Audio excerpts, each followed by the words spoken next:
दोस्तों, आज की यह कहानी है एक सफेद गाड़ी की, जो कि हर किसी को मौत के मुंह में ले जाती है। लेकिन एक लड़की जो कि मौत के मुंह में जाने के बाद किस तरीके से बाहर आई, जानने के लिए सुनिए आज की पूरी कहानी। अंशिका दिल्ली की रहने वाली थी। वह 27 साल की युवा और आत्मनिर्भर लड़की थी, जो एक मल्टीनेशनल कंपनी में काम करती थी। हर रोज उसका रूटीन तय था, सुबह ऑफिस जाना, देर शाम तक काम करना और फिर कैब लेकर घर लौटना। वह आधुनिक विचारों वाली लड़की थी, जिसने अकेले रहकर अपने सपनों को जीना सीखा था। दिल्ली के बसंत विहार इलाके में उसका एक फ्लैट था। वह अपने माता पिता से दूर रहती थी, क्योंकि उनका घर हरियाणा के एक छोटे से शहर में था। अंशिका को अकेले रहना पसंद था। वह आजाद ख्यालों वाली लड़की थी, लेकिन उसकी इस आदत के चलते घर वाले अक्सर उसकी चिंता करते थे। बेटा, देर रात घर से बाहर मत रहना। ये दिल्ली है, यहाँ कुछ भी हो सकता है, माँ हमेशा फोन पर कहती थी। माँ, मैं बड़ी हो गई हूँ, मुझे अपनी देखभाल करनी आती है, अंशिका हर बार मुस्कुराकर जवाब देती। हालांकि वह दिखाती थी कि उसे डर नहीं लगता, लेकिन दिल के किसी कोने में एक हल्का सा डर छिपा था। उस दिन सोमवार था।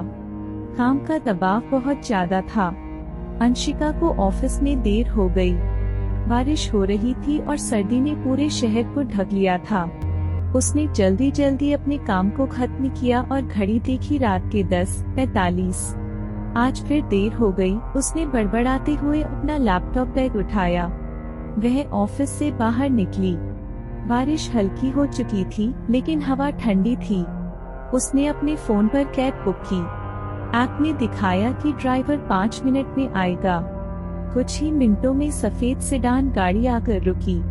ड्राइवर ने खिड़की का शीशा नीचे किया और कहा, मैम, अंशिका। हाँ, उसने जवाब दिया और गाड़ी में बैठ गई। गाड़ी के अंदर गर्माहट थी। उसने ड्राइवर की तरफ देखा। वह एक सामान्य सा आदमी था, जिसकी उम्र लगभग 40 से 45 साल की लगती थी। उसने काले रंग की जैकेट पहनी थी और उसके चेहरे पर हल्की दाढ़ी थी। गाड़ी के चलते ही उसने अपनी सीट बेल्ट लगाई और फोन पर मैसेज देखने लगी। मैम, आप काफी लेट हो गई आज, ड्राइवर ने बात शुरू की। हाँ, ऑफिस में काम था। वैसे ये रास्ता जल्दी पहुंचा देगा, है ना? जी मैम, ये शॉर्टकट है, आराम से पहुंच जाएंगे, ड्राइवर ने बिना उसकी तरफ देखे कहा। गाड़ी सामान्य रफ्तार में चल रही थी। शुरू के कुछ किलोमीटर तक सब कुछ ठीक लग रहा था, लेकिन फिर अंशिका को कुछ अजीब सा महसूस होने लगा। उसने देखा कि ड्राइवर ने गाड़ी को मुख्य सड़क से हटाकर सुनसान रास्ते पर मोड़ दिया। भाई साहब, ये रास्ता तो मेरे रूट में नहीं दिख रहा, आप कहाँ ले जा रहे हो? उसने थोड़ा झुंझलाते हुए पूछा। मैम, ये नया रास्ता है, ट्रैफिक बचाने के लिए, ड्राइवर ने शांत स्वर में कहा। अंशिका को हल्की बेचैनी होने लगी। वह ड्राइवर के चेहरे को गौर से देखने लगी। उसे कुछ अजीब सा महसूस हुआ, लेकिन उसने अपने डर को दबा दिया। उसने सोचा कि शायद वह बेवजह परेशान हो रही है। जैसे जैसे गाड़ी आगे बढ़ी, रास्ता और भी सुनसान और अंधेरा होता गया। सड़क के दोनों तरफ घने पेड़ थे, जिनकी परछाइयां गाड़ी की हेडलाइट से और डरावनी लग रही थीं। अंशिका ने फिर से ड्राइवर से कहा, आप गाड़ी रोकिए, मैं यहाँ से दूसरी कैब ले लूंगी। लेकिन इस बार ड्राइवर ने कोई जवाब नहीं दिया। उसने गाड़ी की स्पीड तेज कर दी। अंशिका का दिल जोर से धड़कने लगा। उसने अपना फोन निकाला, लेकिन फोन का नेटवर्क गायब था। ये क्या हो रहा है? उसने खुद से कहा। गाड़ी के अंदर का माहौल अचानक बदल गया था। अंशिका को लग रहा था कि ड्राइवर की हरकतें सामान्य नहीं हैं। उसने एक बार फिर दरवाजे का लॉक चेक किया, लेकिन गाड़ी के दरवाजे अंदर से लॉक थे। अंशिका ने घबराकर अपने बैग में कुछ खोजने की कोशिश की, लेकिन उसके पास सिर्फ एक पेन और फोन था। गाड़ी अब अंधेरे जंगल के बीच से गुजर रही थी। चारों ओर सिर्फ सन्नाटा और गाड़ी के इंजन की आवाज सुनाई दे रही थी। आप गाड़ी रोक क्यों नहीं रहे हैं? उसने गुस्से और डर से पूछा। ड्राइवर ने पहली बार उसकी ओर देखा। उसकी आंखें अब सामान्य नहीं लग रही थी, वे लाल और ठंडी थी, जैसे उनमें इंसानियत की कोई झलक नहीं थी। मैडम, अब ये गाड़ी नहीं रुकेगी, उसने गहरी आवाज में कहा। यह सुनते ही अंशिका के रोंगटे खड़े हो गए। वह समझ नहीं पा रही थी कि क्या करे। उसने खिड़की से बाहर देखा, रास्ता बिल्कुल वीरान था, न कोई गाड़ी न कोई इंसान। अचानक गाड़ी एक झटके से रुक गई। अंशिका को लगा कि शायद उसने गाड़ी का कंट्रोल पा लिया है, लेकिन तभी गाड़ी के शीशे पर दस्तक हुई। उसने खिड़की से बाहर देखा। वहाँ एक बूढ़ी औरत खड़ी थी जो लाल कपड़े में लिपटी हुई थी। उसके बाल बिखरे हुए थे और आंखें बेहद डरावनी लग रही थीं। तुम्हें यहाँ नहीं आना चाहिए था, बूढ़ी औरत ने धीमे स्वर में कहा। अंशिका ने घबराकर ड्राइवर की ओर देखा, लेकिन वह सीट पर नहीं था। वह गाड़ी से गायब हो चुका था। ये सब क्या हो रहा है?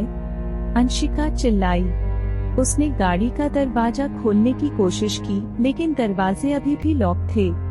बूढ़ी औरत ने खिड़की पर अपने झुर्रियों भरे हाथों से थपकी दी और कहा, ये रास्ता मौत का है। जो यहाँ आता है वापस नहीं लौटता। कौन हो तुम? और ये सब क्यों हो रहा है? अंशिका ने कांपते हुए पूछा। बूढ़ी औरत ने बताया, इस रास्ते पर एक समय में एक लड़की का खून हुआ था।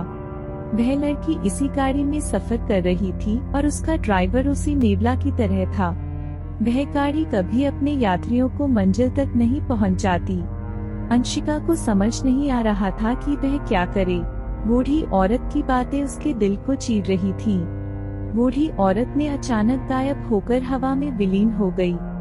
गाड़ी का इंजन खुद ब खुद स्टार्ट हो गया और गाड़ी तेज रफ्तार से चलने लगी। अंशिका चिल्लाती रही, कोई है? कोई मेरी मदद करो। गाड़ी उसे एक पुराने और जर्जर मकान के सामने ले गई। दरवाजा अपने आप खुला। वह गाड़ी से बाहर निकली और इमारत के अंदर जाने को मजबूर हो गई। अंशिका मकान के सामने खड़ी थी। पुरानी टूटी फूटी दीवारें और काले रंग की खिड़की दरवाजे डरावने लग रहे थे।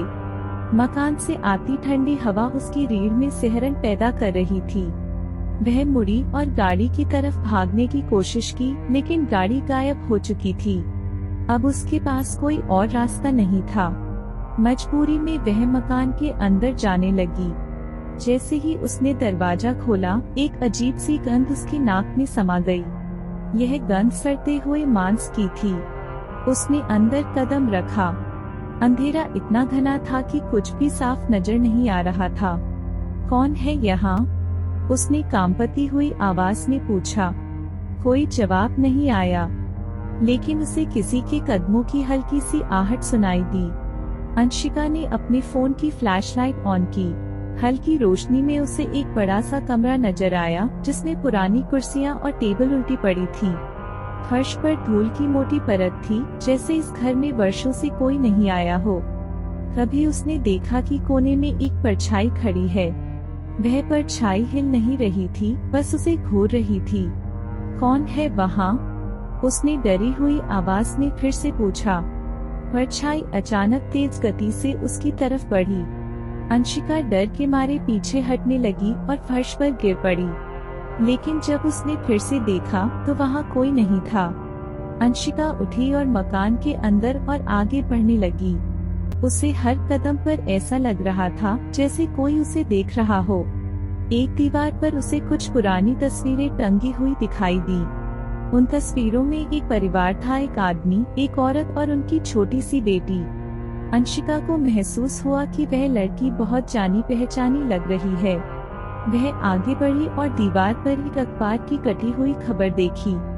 खबर की हेडलाइन थी, सफेद गाड़ी का भूत, ड्राइवर ने मासूम लड़की और परिवार की हत्या की। अंशिका के हाथ कांपने लगे। उसने खबर पढ़नी शुरू की। यह घटना 10 साल पहले की है, जब एक सफेद गाड़ी में सवार परिवार रात के समय सफर कर रहा था। गाड़ी के ड्राइवर ने रास्ते में उनका खून कर दिया। तब से उस गाड़ी को कई बार देखा गया है, लेकिन वह कभी किसी को मंजिल तक नहीं पहुंच जाती। अंशिका को एहसास हुआ कि वह उसी गाड़ी में बैठी थी। अचानक मकान के एक दरवाजे से जोर का धमाका हुआ। अंशिका डर के मारे उधर देखने लगी। वह दरवाजा धीरे धीरे अपने आप खुलने लगा। दरवाजे के पीछे एक छोटी सी लड़की खड़ी थी। उसने सफेद फ्रॉक पहन रखा था जो खून से लथपथ थी। उसकी आंखें सूनी थीं और चेहरा डरावना। तुम क्यों आई हो यहाँ? लड़की ने ठंडी और गूंजती आवाज में पूछा। अंशिका का शरीर जम गया। उसने लड़खड़ाती आवाज में कहा, मुझे कुछ नहीं पता, मैं बस रास्ता भटक गई थी। लड़की की आंखें लाल हो गईं। उसने कहा, यह मेरा घर है। जो भी यहाँ आता है वह फिर कभी वापस नहीं जाता। अंशिका भागने की कोशिश करने लगी, लेकिन उसके पैर जैसे जमीन से चिपक गए थे। लड़की धीरे धीरे उसकी तरफ बढ़ने लगी। तुम भी उसी ड्राइवर के कारण मारी जाओगी, लड़की ने कहा। अंशिका ने रोते हुए माफी मांगी, मुझे छोड़ दो, मैंने कुछ नहीं किया। लड़की ने कहा, यह सब मेरी गलती नहीं थी, मुझे और मेरे परिवार को उस गाड़ी ने मारा। अब मैं किसी को नहीं छोड़ती। अचानक मकान की दीवारें हिलने लगी। वहाँ से अजीब अजीब चीखें आने लगी। फर्श दरकने लगा। अंशिका ने किसी तरह हिम्मत जुटाई और अपने पैरों को मुक्त किया। वह तेजी से दरवाजे की ओर भागी। लड़की की डरावनी हंसी पूरे मकान में गूंज रही थी। तुम यहाँ से बचकर नहीं जा सकती, लड़की ने चिल्लाया। अंशिका ने दरवाजा खोला और बाहर की ओर भागी, लेकिन मकान के बाहर अब वही गाड़ी खड़ी थी। गाड़ी का इंजन चालू था और ड्राइवर सीट पर वही आदमी बैठा था। अंशिका जैसे ही मकान के बाहर निकली, उसने उस सफेद गाड़ी को फिर से देखा। गाड़ी का इंजन चालू था और खिड़की से हल्की रोशनी बाहर आ रही थी, लेकिन इस बार कुछ अलग था। गाड़ी से कोई संगीत की धीमी आवाज आ रही थी। वह घबराई हुई थी, लेकिन उसके पास और कोई विकल्प नहीं था। मकान की खिड़कियों से अब भी वह छोटी लड़की उसे घूर रही थी। मकान से डरावनी आवाजें और चीखें अब भी आ रही थीं। यह सब एक सपना होगा, उसने खुद को समझाने की कोशिश की। उसने गाड़ी के पास जाने का फैसला किया। जैसे ही वह गाड़ी के पास पहुंची, दरवाजा अपने आप खुल गया। अंशिका कांपती हुई गाड़ी के अंदर बैठ गई। उसे यकीन नहीं हो रहा था कि वह सही कर रही है या नहीं। ड्राइवर की सीट पर वही आदमी बैठा था। उसका चेहरा पहले जैसा ही था, लाल आंखें और एक खतरनाक मुस्कान। मैम, आपकी मंजिल पर पहुंचने का समय हो गया है, उसने धीमी डरावनी आवाज में कहा। अंशिका का दिल जोर जोर से धड़कने लगा। उसने गाड़ी से बाहर कूदने की कोशिश की, लेकिन दरवाजे फिर से लॉक हो चुके थे। गाड़ी चल पड़ी। इस बार गाड़ी की रफ्तार पहले से भी तेज थी। चारों ओर अंधेरा छा गया। सड़क गायब हो चुकी थी। गाड़ी अब हवा में चलती हुई लग रही थी। ड्राइवर ने पीछे मुड़कर अंशिका को घूरते हुए कहा, तुम्हें पता है यह गाड़ी क्यों रुकती है? क्या चाहिए तुम्हें? अंशिका ने डर के मारे पूछा। मुझे कुछ नहीं चाहिए, मैं सिर्फ उस लड़की का बदला ले रहा हूँ। हर कोई जिसने उस गाड़ी में सफर किया, उसे अपनी सजा मिली, ड्राइवर ने कहा। अंशिका ने हिम्मत जुटाकर पूछा, तुम कौन हो? ड्राइवर ने एक जोरदार ठहाका लगाया। मैं वही हूँ जिसने उस परिवार को खत्म किया, लेकिन अब मैं भी इस गाड़ी का कैदी बन चुका हूँ। यह गाड़ी मुझे भी सजा देती है और मुझे नए शिकार लाने के लिए मजबूर करती है। गाड़ी अब पूरी तरह से बदलने लगी। अंदर की सीटें खून से लथपथ हो गईं। खिड़कियों पर अजीब आकृतियां बनने लगी, जैसे कोई बाहर से खरोंच रहा हो। अंशिका को महसूस हुआ कि गाड़ी के अंदर का तापमान तेजी से गिर रहा है।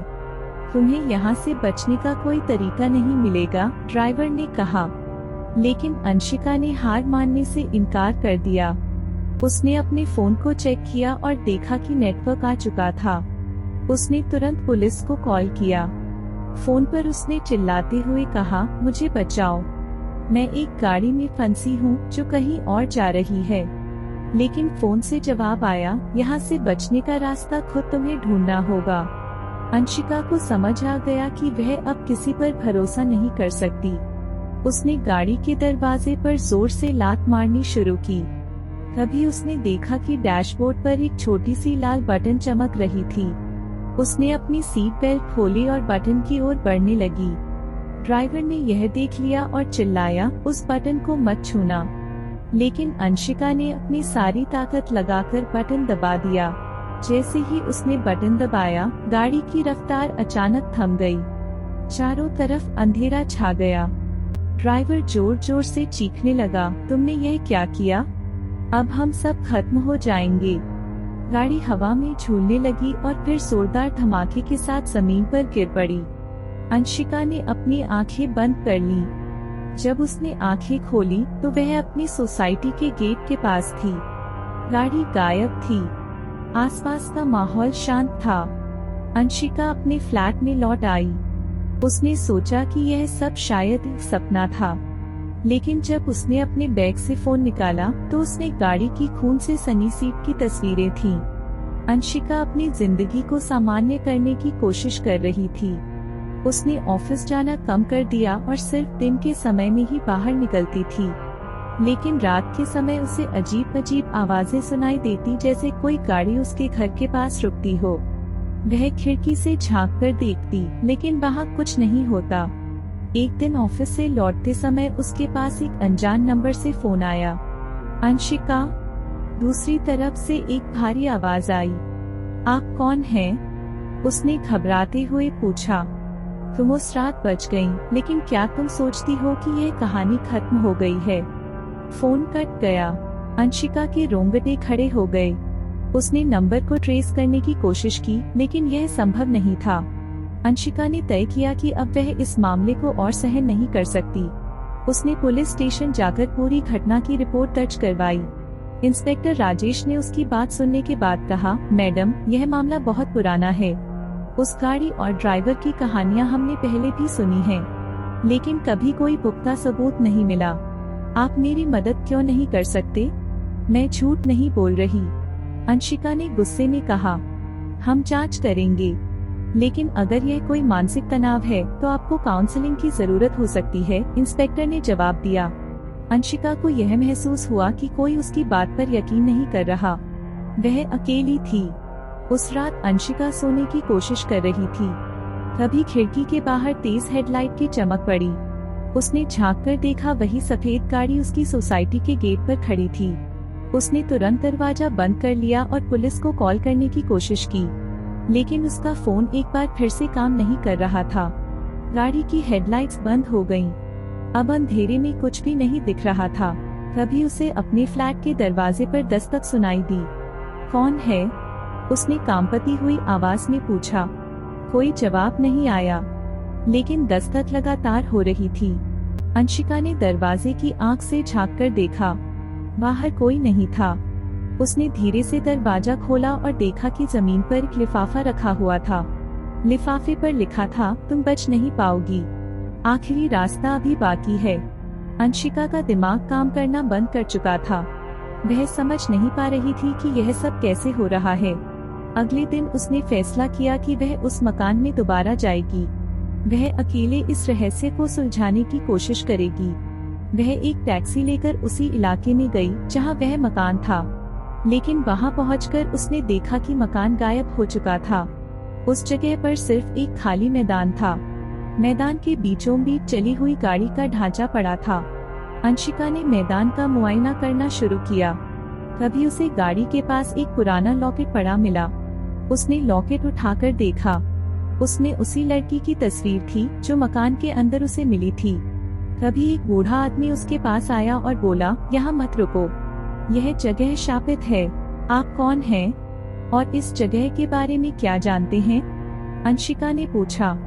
मैं वह गवाह हूँ जिसने उस गाड़ी और उस परिवार को यहाँ खत्म होते देखा था। बूढ़े आदमी ने बताया कि 20 साल पहले इस गाड़ी का ड्राइवर एक मनोरोगी था। उसने परिवार को मार डाला और खुद भी गाड़ी के साथ जलकर मर गया, लेकिन उसकी आत्मा और वह गाड़ी अब भी उन लोगों की तलाश करती है जो इस रास्ते पर आते हैं। अंशिका ने तय किया कि अब वह इस गाड़ी के पीछे का सच सबके सामने लाएगी। उसने गाड़ी का ढांचा अपने फोन में रिकॉर्ड किया और इसे लेकर पुलिस के पास गई। इंस्पेक्टर राजेश ने इस बार उसकी बात को गंभीरता से लिया और उस जगह पर टीम भेजी, लेकिन जब पुलिस टीम वहां पहुंची तो गाड़ी का ढांचा भी गायब हो चुका था। अंशिका अब पूरी तरह से उस गाड़ी और मकान के रहस्य में उलझ चुकी थी। पुलिस भी अब उसकी मदद करने में असमर्थ दिख रही थी। उसने खुद से इस मामले को खत्म करने की ठानी। उसने उन अखबार की कतरनों और इंटरनेट पर मिली कहानियों को खंगालना शुरू किया जिनमें उस गाड़ी और मकान का जिक्र था। एक नाम बार बार सामने आ रहा था, दुर्गा कुंज रोड, 1995 हत्याकांड। यह वही इलाका था जहां वह मकान स्थित था। उसे पता चला कि 1995 में वहां एक बड़े व्यापारी के परिवार को उनकी सफेद गाड़ी के ड्राइवर ने मार दिया था।